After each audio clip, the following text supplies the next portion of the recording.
तीसरा बड़ा मुद्दा है दुनिया के सबसे ताकतवर शख्स का चुनाव है। अमेरिका के राष्ट्रपति पद के लिए मतदान शुरू हो चुका है। अमेरिका के सभी 50 राज्यों और डिस्ट्रिक्ट ऑफ कोलंबिया में मतदान के लिए लोगों की लाइन दिखाई दे रही है। अमेरिका के इन मतदाताओं को अब तय करना है कि रिपब्लिकन उम्मीदवार डोनाल्ड ट्रंप को वो फिर राष्ट्रपति बनाएंगे या फिर डेमोक्रेटिक उम्मीदवार और उपराष्ट्रपति कमला हैरिस को वो अपना नया राष्ट्रपति और पहला महिला राष्ट्रपति चुनने वाले हैं। दोनों ही उम्मीदवारों के बीच आखिरी दौर तक टक्कर बहुत कड़ी मानी जा रही है। हर ओपिनियन पोल ने दिखाया है कि दोनों उम्मीदवार कहीं भी एक दूसरे से बहुत ज़्यादा आगे नहीं हैं और 7 स्विंग स्टेट्स तो टक्कर में सबसे ज़्यादा वहाँ पर टक्कर इस वक्त देखी जा रही है। In the history of our country, and we will launch the most extraordinary economic boom the world has ever seen, and we'll do it by utilizing the assets that we have. If you vote for Kamala, you will have 4 more years of misery, failure, and disaster. Our country may never recover. Vote for me and I will deliver rising wages, soaring income, and a colossal surge of jobs, wealth, and opportunity for Americans of every race, religion, color, and creed, every one of them. Our campaign has tapped into the ambitions, the aspirations, and the dreams of the American people. And we know it is time for a new generation of leadership in America. And I am ready to offer that leadership as the next President of the United States. तो super power का चुनाव है, उस पर सबकी निगाहें हैं। 7 swing states जैसे कि हम आपको रोज लगातार बताते आ रहे हैं, उन पर ज़रूर नज़र रखिएगा क्योंकि काउंटिंग भी अब शुरू होती जा रही है अमेरिका के राष्ट्रपति पद के लिए। Arizona, Georgia, Michigan, Nevada, north Carolina, Pennsylvania और विस्कॉन्सिन, ये ऐसे 7 राज्य हैं जो तय करेंगे कि ट्रंप लौट रहे हैं या कमला हैरिस के हाथों में कमान जा रही है। आपको बता दें, मुद्दे की अगर बात की जाए तो इस चुनावों में कुछ बड़े मुद्दे हैं और दोनों मुद्दों पर, उन बड़े मुद्दों पर दोनों पार्टियों की क्या राय है अगर मैं समझाना चाहूँ अपने इस ग्राफिक्स के जरिए जो इस वक्त आपके सामने स्क्रीन पर है। अर्थव्यवस्था की अगर बात की जाए तो अर्थव्यवस्था के मुद्दे पर अमेरिका में जो चुनाव है वो एक बहुत बड़ा मुद्दा है अर्थव्यवस्था का। और उसमें क्या दिखाई देता है वो ये कि महंगाई के मुद्दे पर अगर बात की जाए तो एक और ये बड़ा मुद्दा है चुनाव से जुड़ा हुआ। तीसरा बड़ा मुद्दा है इमिग्रेशन का। चौथा बड़ा मुद्दा है एबॉर्शन का, हेल्थ केयर, विदेश नीति, बढ़ते अपराध, गन पॉलिसी और लोकतंत्र की रक्षा। लगभग हर मुद्दे पर कमला हैरिस और डोनाल्ड ट्रंप के विचार एक दूसरे से काफ़ी अलग है। दोनों ही पार्टियां, रिपब्लिकन और डेमोक्रेट्स, इन मुद्दों पर अलग अलग राय रखती हैं और इसी वजह से उनके और उनके समर्थकों के बीच काफ़ी ज़ोरदार बहस भी इस वक्त दिखाई दे रही है। अमेरिका के राष्ट्रपति चुनावों पर पूरी दुनिया समेत भारत की भी करीबी निगाहें हैं। जो भी नया राष्ट्रपति बनेगा उसकी नीतियां भारत के संदर्भ में कैसी होंगी, भारतीयों को कितना प्रभावित करेंगी।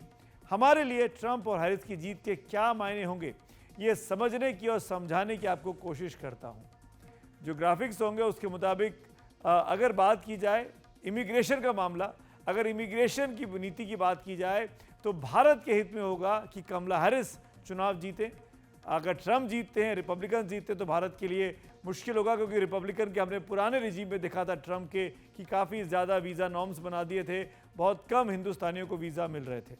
अगली अगर पॉलिसी की बात की जाए तो वो है अर्थव्यवस्था का। अर्थव्यवस्था के मामले पर चाहे ट्रंप बने या फिर कमला हैरिस, भारत एक बहुत बड़ा बाजार बन चुका है और भारतीयों की ज़रूरत हर दुनिया की अर्थव्यवस्था को है, तो दोनों को ही अर्थव्यवस्था के तौर पे फ़ायदा दिखाएगा। अगला मामला है चीन का। चीन बहुत ही क्रिटिकल है।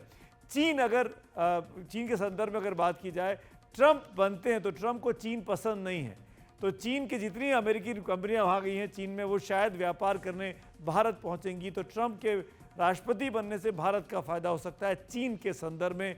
जबकि कमला हैरिस सॉफ्ट है, ऐसी नीति उनकी पार्टी की नहीं है।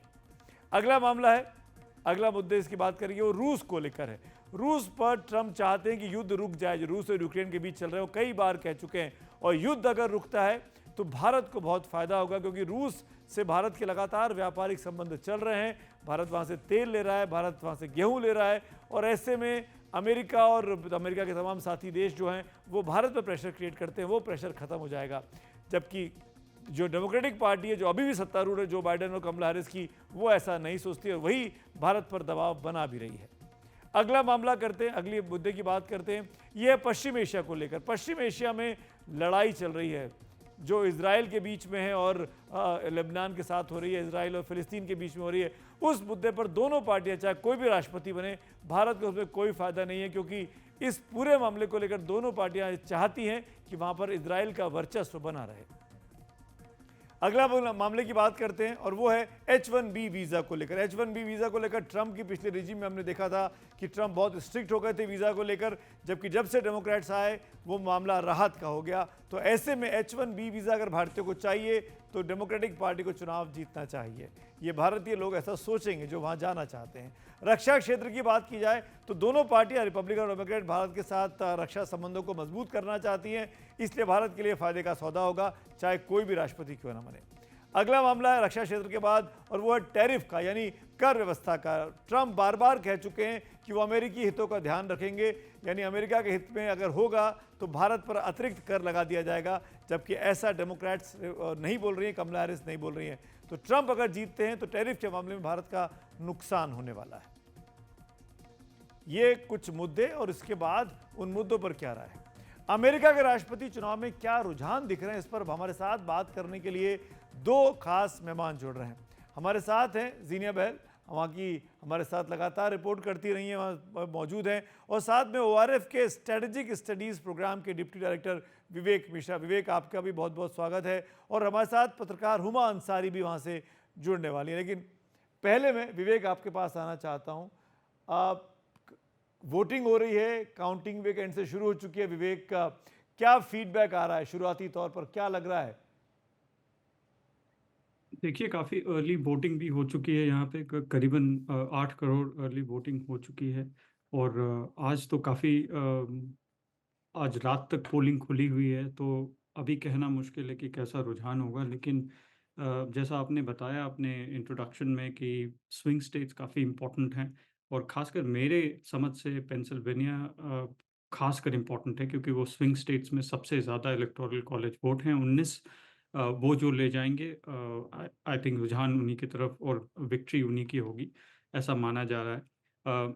और भी कई तरीके के अंडरस्टैंडिंग है कि रस्ट बेल्ट में मिशिगन, विस्कॉन्सिन कौन ले जाता है, और नेवाडा, एरिज़ोना वगैरह कौन ले जाता है। इसमें भी काफ़ी मैथ्स किए जा रहे हैं, लेकिन आज रात तक कहना मुश्किल होगा। कई स्टेट्स हैं जिसमें काउंटिंग जो है, काउंटिंग रूल्स डिफरेंट हैं।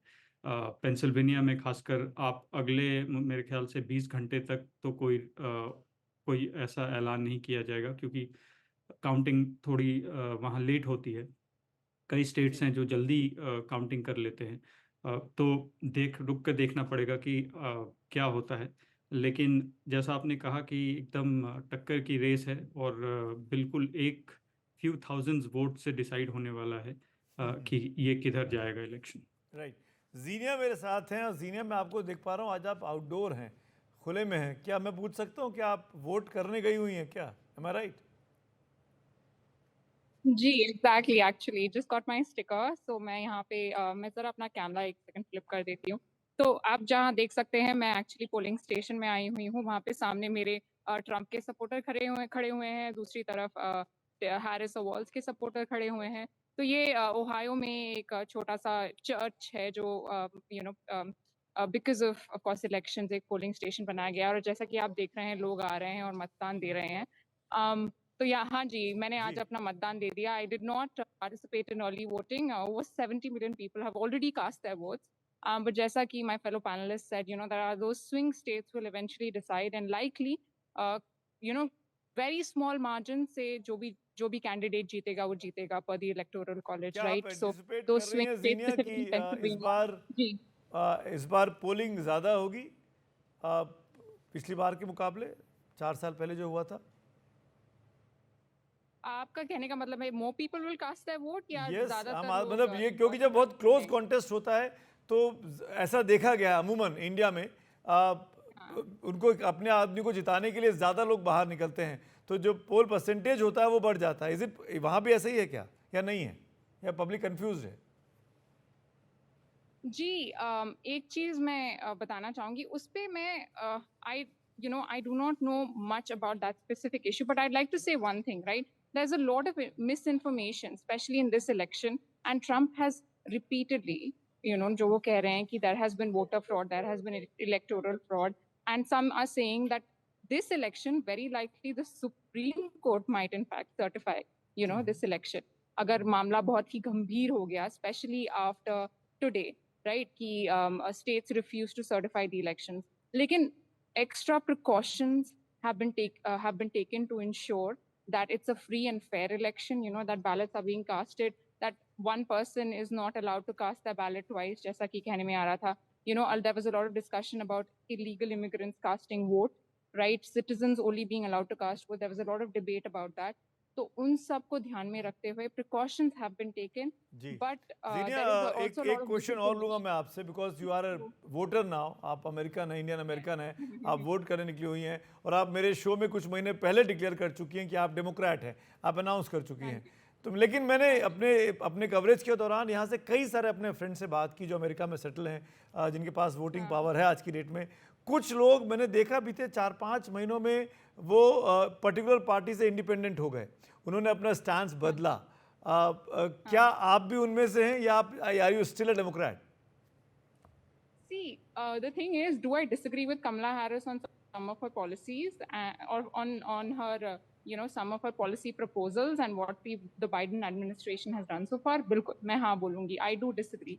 लेकिन इस election, I'm casting my ballot and I'm casting my vote. Excuse me, I'm casting my vote. मैं मतदान इसलिए दे रही हूँ for reproductive rights, for women's rights, for human rights, and specifically to save democracy. Okay, I got your point. Vivek, मैं आपसे पूछना चाहूँगा, Democrat हो या रिपब्लिकन हो, एक मार्केट के तौर पे देखा जाए, मार्केट इकोनॉमी के तौर पे देखा जाए तो भारत दोनों के लिए ज़रूरी है, पर भारतीयों के लिए स्पेसिफिकली इंडियंस जो वहाँ रह रहे हैं और इंडियंस जो अमेरिका जाना चाहते हैं अपने काम की तलाश में, रोज़गार की तलाश में, आपको क्या लगता है कौन ज़्यादा सूट करेगा, ट्रंप की पॉलिसीज़ या हैरिस की पॉलिसीज़? देखिए, जैसा आपने भी बताया कि one of the main issues हैं वो वीज़ा का। उसमें तो ट्रंप उतने फेवरेबल बिल्कुल नहीं होंगे क्योंकि उन्होंने पहले ही कह दिया है। और यहाँ पे और इसका खासा इम्पैक्ट अमेरिकन इकोनॉमी पे पड़ेगा, बट उस पर कोई नज़र नहीं दे रहा है क्योंकि यहाँ पे कई लोग इमिग्रेंट्स जो हैं वो बिना सर्टिफिकेशन के काम कर जी। रहे हैं। उनका क्या होगा अगर डिपोर्ट कर दिया, जैसे डिपोर्टेशन की बात हो रही है, तो अमेरिकन इकोनॉमी को नुकसान है, लेकिन उसका उस तरह से इलेक्शन कैंपेन में आया नहीं है। भारत के लिए मेरे ख्याल एक वीज़ा बहुत मेन इशू है।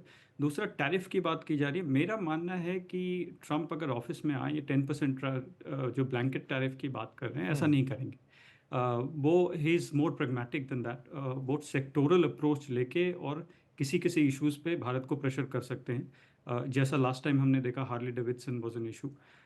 तो स्पेसिफिक इश्यूज़ पे, लेकिन भारत को इससे दोनों पार्टी से ऐसा कुछ वो नहीं है, नेगोशिएट करना पड़ेगा। ट्रंप इज़ अ नेगोशिएटर, तो आप वो 20% बोलें, आप नेगोशिएट करके 10% 5% पे करें, लेकिन तो ये देखेंगे कि ये कैसे खुलेगा। लेकिन जो भी आए, कमला हैरिस या फिर ट्रंप, दोनों कैंडिडेट्स भारत के लिए इसीलिए अच्छे हैं क्योंकि इंडो पैसिफिक की बैलेंस ऑफ पावर अगर आप देखें, और चाइना जो कि उनका मेन, जिनको इन्होंने स्ट्रेटेजिक डॉक्यूमेंट्स में एक पेसिंग चैलेंज बोला है, अगर आप उस पेसिंग चैलेंज से डील करना चाहते हैं तो आपके पास ज़्यादा ऑप्शंस है नहीं इंडो पैसिफिक में, और भारत उसमें सबसे ज़्यादा है। तो आप भारत के रिलेशंस और अमेरिका के रिलेशंस कोई भी हो, ये ट्रांजिशन से ज़्यादा इम्पैक्ट नहीं होगा। राइट। भारत में भी बहुत ज़्यादा उत्सुकता है कि दुनिया का सबसे बड़ा चुनाव है, सबसे बड़े व्यक्ति का चुनाव है, कौन जीतेगा, सबकी निगाहें हैं। ट्रंप साहब तो हिंदुओं की बात कर चुके हैं अपने लास्ट ट्वीट में, ट्रंप साहब, और हाउडी मोदी इवेंट देखा हमने अहमदाबाद में इवेंट देखा। क्या होगा, ट्रंप जीतेंगे, हैरिस जीतेगी, उस पर नज़र रहेगी। विवेक, आपके साथ हम संपर्क में रहेंगे, आगे भी बात करेंगे। फिलहाल आज के लिए अभी इतना ही। शुक्रिया विवेक, हमसे बात करने के लिए।